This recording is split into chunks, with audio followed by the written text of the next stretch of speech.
당신은 하나님을 섬기며 천국에 가기를 원하시죠? 명심하십시오. 당신 혼자서는 하나님을 섬길 수 없습니다. 동지를 찾으십시오. 없으면 동지를 만드세요. 성경은 혼자서 고독하게 믿는 종교가 아닌 것을 말해주고 있습니다. 안녕하세요. 생명의 샘터지기 최더숙입니다. 오늘은 존 웨슬리의 일기 두 번째 시간입니다. 요즘 코로나19 때문에 사회적 거리를 둔다 해서 혼자 있는 시간들이 많이 있을 줄 압니다. 그러나 두세기 전에 함께 사는 삶, 함께 사는 세계가 얼마나 소중한 것인지 웨슬레는 말해주고 있습니다. 이 세상을 오간 수많은 사람들, 신앙인들은 저마다 흔적을 남기고 있지요. 웨슬레는 그의 일기를 통해서 그가 어떻게 하나님의 뜻을 따라갔는지, 그가 끝까지 하나님의 종으로서 최선을 다하는 모습을 이 일기를 통해서 말해주고 있습니다. 오늘은 아메리카에 갔다가 웨슬리가 다시 영국에 도착한 후 그가 어떻게 살아가는지를 말해주고 있습니다. 이제 바로 시작하겠습니다. 1737년 12월 22일 하나님이 원하신다면 영원히 떠나는 것은 아니기를 바라지만 나는 드디어 미국을 떠났다. 1738년 1월 29일 우리는 다시 한번 영국 땅을 보게 되었다. 정오쯤 되어서 영국 최남단의 리차드 포인트가 눈에 보이기 시작하였다. 우리는 순풍을 받아 곧장 그리로 갔다. 다음 날 정오에는 화이트섬 서쪽 끝으로 접어들게 되었다. 내가 기독교의 본질을 조지아의 인디언들에게 가르치기 위하여 고국을 떠난 지 무려 2년 4개월 만에 돌아온 것이다. 그러나 그동안에 내 자신이 배운 것은 무엇인가? 도대체 다른 사람들을 회개시켜 하나님 앞으로 인도하려고 아메리카에 갔던 내가 자신은 회개하고 하나님 앞으로 돌아서지를 못하였는가? 나는 이것이 확실하지 않다. 2월 1일 여관에서 수많은 사람들에게 기도문을 낭독하고 성경 본문을 설명하여 준 다음 나는 디를 떠나 저녁에는 피버샴에 도착하였다. 여기서도 크리스찬이라고 하는 사람들에게 기도문을 읽어주고 성경 공과를 설명하여 주었으나 그들은 실상 내가 만난 어떤 거친 인디언들보다도 훨씬 더 행동이 야만적이었다. 2월 3일 블렌돈에 있는 델라모트 씨 집으로 갔다. 거기서 냉대를 받을 것으로 예측하였으나 하나님께서는 내 앞에 길을 예비해 주셨다. 나의 이름을 대자마자 어찌나 나를 반갑게 맞아주는지 진정으로 하나님이 이 자리에 계신 것을 나는 몰랐구나. 주님의 사람들이여 축복을 받을지어다. 당신들은 처음보다 나중에 더 큰 친절을 보이는구나 하고 속으로 외쳤다. 물론 내가 계획하고 갔던 일들이 뜻대로 되지는 않았지만 내가 하나님께 감사드릴 이유는 수없이 많았다. 이전의 모든 결정들을 뒤로 미루고도 낯선 고장으로 갈 수 있었던 일도 고마운 일이었다. 이로써 나는 하나님께서 어느 면에서는 나를 낮추시고 시험하시고 내 마음이 어떠한지를 보여주셨다는 것을 믿는다. 이로써 나는 사람들을 조심하라 하는 가르침을 받았다. 또한 나는 우리가 모든 길에 있어서 하나님을 인정하면 이성이 할 수 없는 경우에도 하나님께서는 그분이 아시는 수많은 과정을 통해 우리의 길을 지시하신다는 사실을 알게 되었다. 그리고 나는 어릴 때부터 무서워하고 몹시도 싫어했던 바다의 공포로부터 건져냄을 받았다. 이렇게 해서 하나님께서는 나로 하여금 하나님의 종들, 특히 모라비아 교도들을 알게 해주셨다. 그래서 독일어와 스페인어와 이태리어로 된 성인들의 글을 접할 수 있는 길을 찾게 되었다. 다른 많은 사람들도 이런 길을 찾게 되기를 또한 바란다.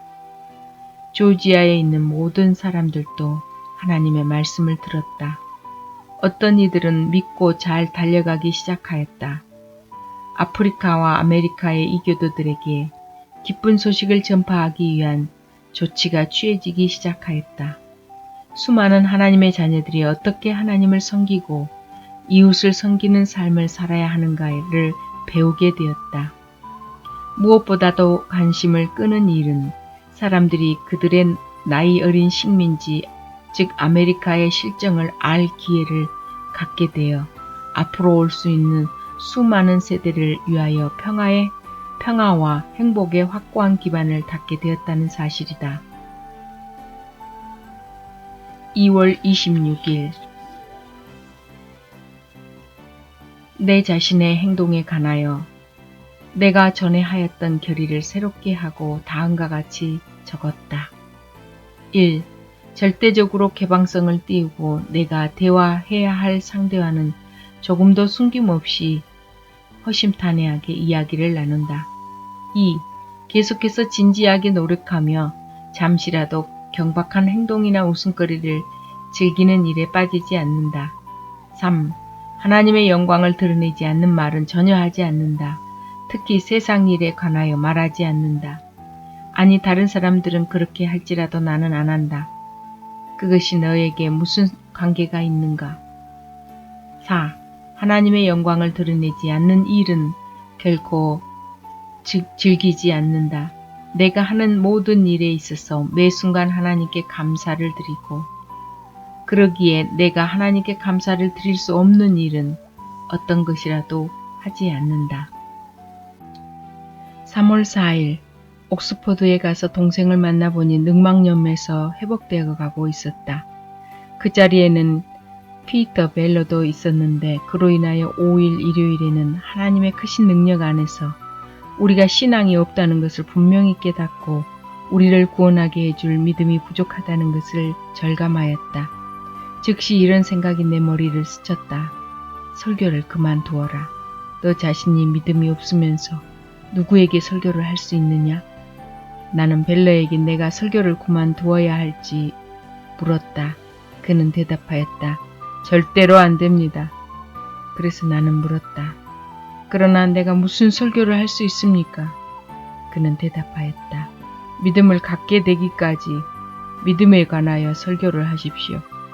그리고 나서 믿음이 생기면 그 믿음에 관하여 설교를 하십시오. 따라서 6일 월요일부터는 내 영혼이 비록 원점에서부터 시작을 하기는 하였어도 이 새로운 교리 즉 믿음에 관하여 설교하기 시작하였다. 내가 제일 먼저 믿음으로만 받을 수 있는 구원을 전한 사람은 사형 선고를 받고 복역 중에 있는 죄수였다. 그의 이름은 클리포드였다. 피터 벨러는 전에도 여러 번 나에게 그 사람과 이야기하라고 권하였었다. 그러나 내가 그렇게 할 수 없었던 이유는 아직도 그렇지만 나는 죽음 직전에 회개를 한다는 것을 불가능한 일이라고 일렬히 주장하는 사람이기 때문이다. 5월 24일 저녁에 별로 마음이 내키지 않은 채 올더스 게이트가에 있는 어느 회에 갔는데 거기서 한 사람이 루터의 로마서 주석의 서문을 읽고 있었다. 9시 15분 전쯤 되어서 그가 계속하여 그리스도를 믿는 믿음을 통하여 하나님께서 마음의 변화를 일으키시는 역사를 하신다고 설명을 하고 있었는데 내 마음이 이상하게 뜨거워짐을 느꼈다. 나는 구원을 받기 위하여 그리스도를 오로지 그리스도만을 믿는다고 나는 느꼈다.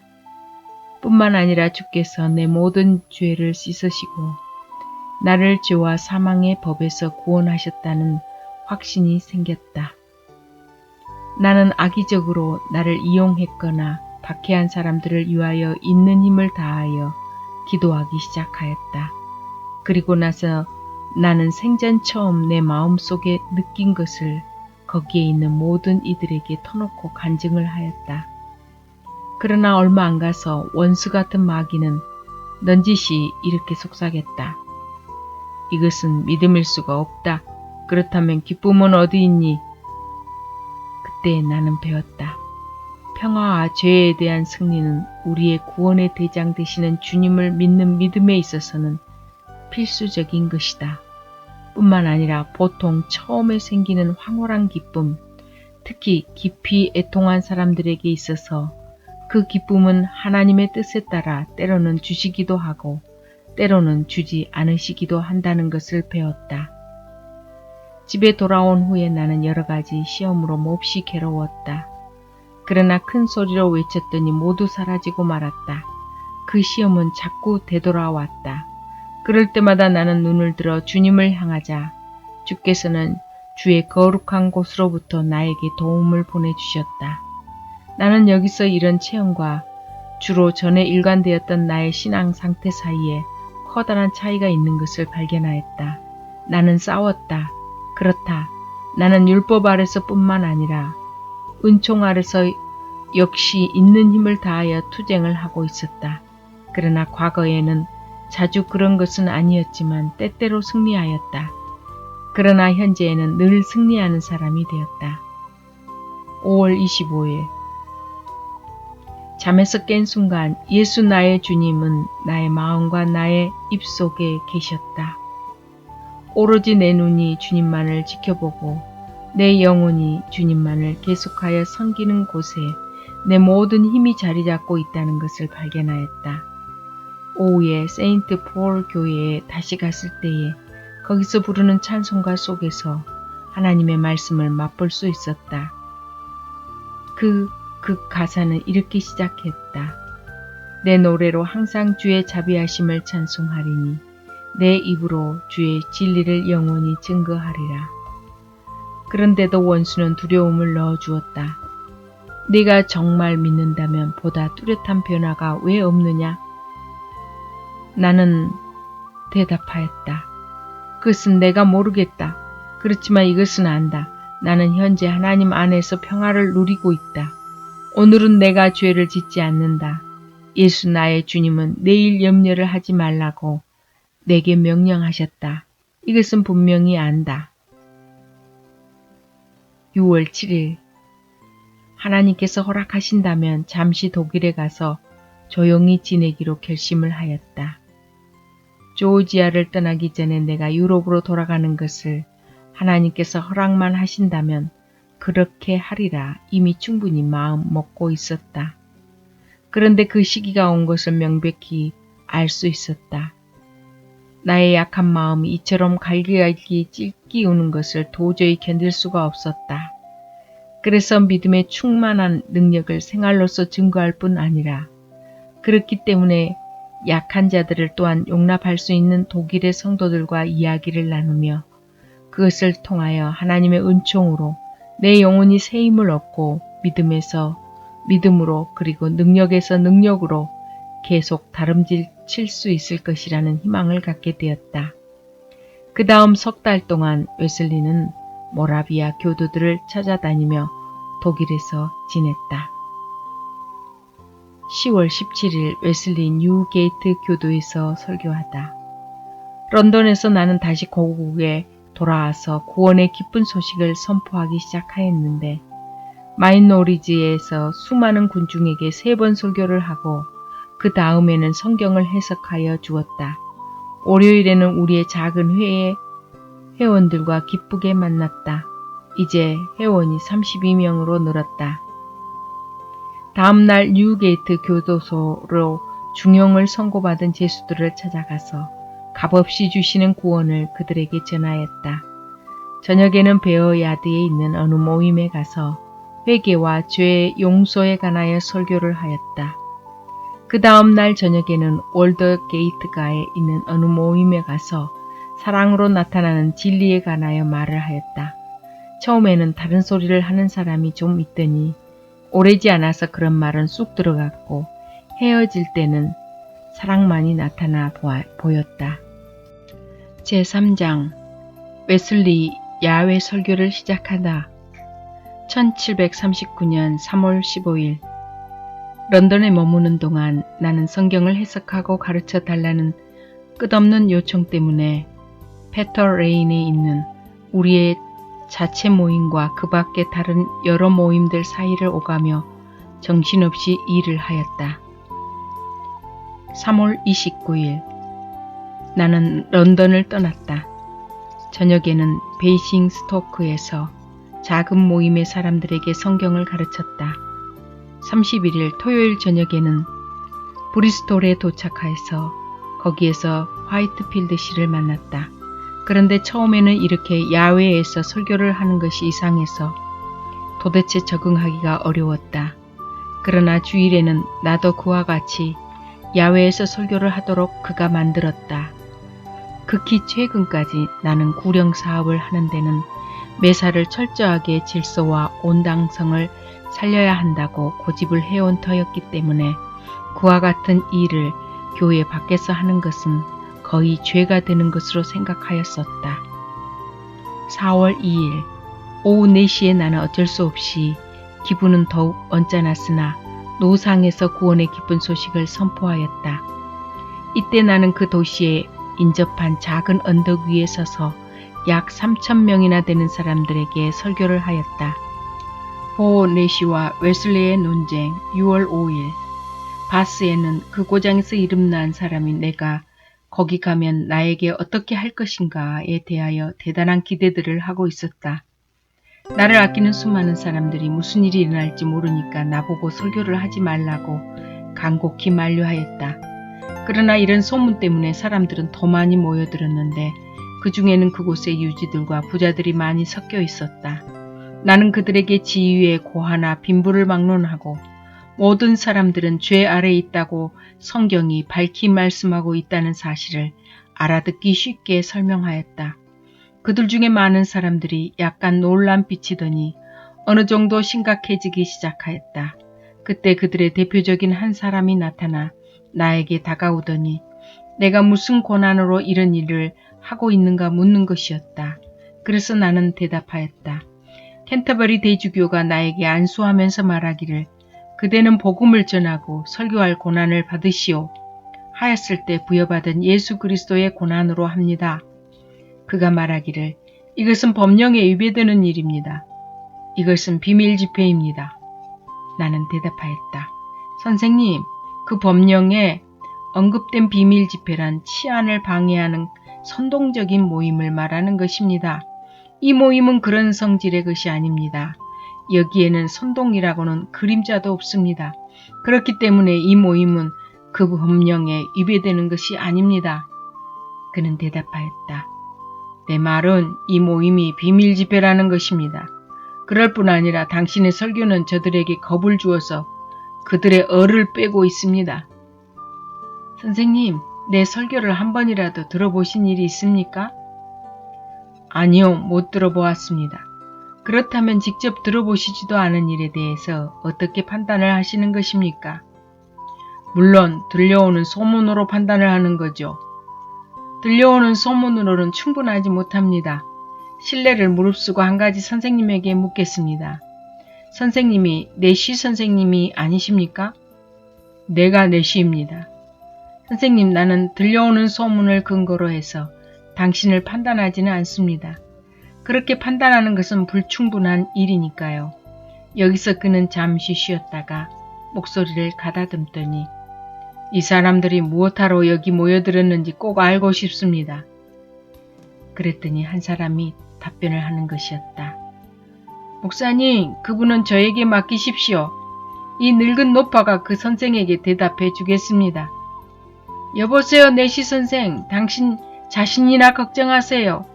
우리 자신의 영혼은 우리 스스로가 걱정하겠습니다. 우리는 영혼의 양식 때문에 여기 왔습니다. 그는 한마디도 대답을 못하고 걸어 나가버렸다. 내가 집으로 돌아가려다 보니까 거리는 사람들로 가득 찼다. 여기저기서 큰 소리를 내면서 우왕좌왕 하였다. 그들 중에서 한 사람이 말씀을 한 분이 누구요? 하고 묻기에 나입니다. 하였더니 순식간에 물을 끼얹는 듯 조용하였다. 머천드시 댁으로 내가 들어가니까 부인 몇 사람이 따라 들어왔는데 그 집 하인말이 나에게 말하고 싶어 하는 사람이 몇이 있다고 하였다. 그래서 나는 그들에게 가서 말하였다. 이 집에서 일하는 이 아가씨가 아마 잘못 생각한 것 같습니다. 여러분이 원하시는 것은 다만 저를 쳐다보고 싶을 뿐이지요. 그리고 나서 덧붙였다. 나는 유지들이나 부자들이 나와 얘기하고 싶어 하거나 내 말을 듣기를 원하리라고는 기대하지 않습니다. 나는 다만 평범한 진리를 말하기 때문입니다. 여러분 같으신 분들이 별로 들어보지도 못할 뿐 아니라 듣고 싶어 하지도 않을 그런 이야기를 하는 사람입니다. 몇 마디 말이 더 가고 난 후 나는 그 자리에서 물러났다. 6월 11일 온 세계는 나의 교구. 이번에는 정말 급한 편지를 런던으로부터 받았다. 페터레인이 있는 형제들이 커다란 혼란에 빠져 있어서 내가 와서 충고를 해주어야 했기에 가능한 한 빨리 런던으로 오라는 편지였다. 그래서 오후에 나는 이 말씀에 관하여 설교를 하였다. 그러므로 내가 이제 이 자리에서 엄숙하게 선언하는 것은 어느 누가 어떤 심판을 받든지 나는 책임이 없습니다.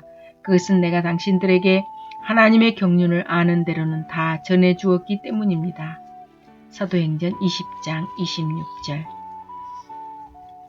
나는 온 세계를 나의 교구로 생각합니다. 이 말의 의미는 내가 세계 어느 곳에 가서 있을지라도 구원의 기쁜 소식을 기꺼이 들으려는 모든 사람들에게 선포하는 일이 온당하고 정당하며 나에게 허락된 의무라고 생각한다는 말입니다. 이 일이야말로 하나님께서 나를 부르셔서 내게 맡기신 일이라는 것을 나는 압니다.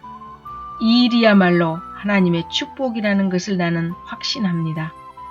그러므로 나는 하나님께서 나에게 맡기신 일을 이루는 일에 충성을 할 수 있는 커다란 용기를 계속 얻게 됩니다. 나는 하나님의 종입니다. 그러므로 나는 하나님의 말씀이 명백히 지시하는 대로 종으로서 일할 따름입니다. 기회를 얻는 대로 모든 사람에게 선을 행할 뿐입니다.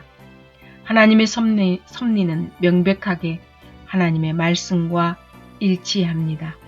나로 하여금 다른 모든 일에서 손을 떼게 하시고 오로지 이 한 가지 일, 곧 두루다니며 선을 행하는 일에만 전념하도록 만드셨습니다. 안녕히 계세요. 다음 시간에 계속 이어집니다.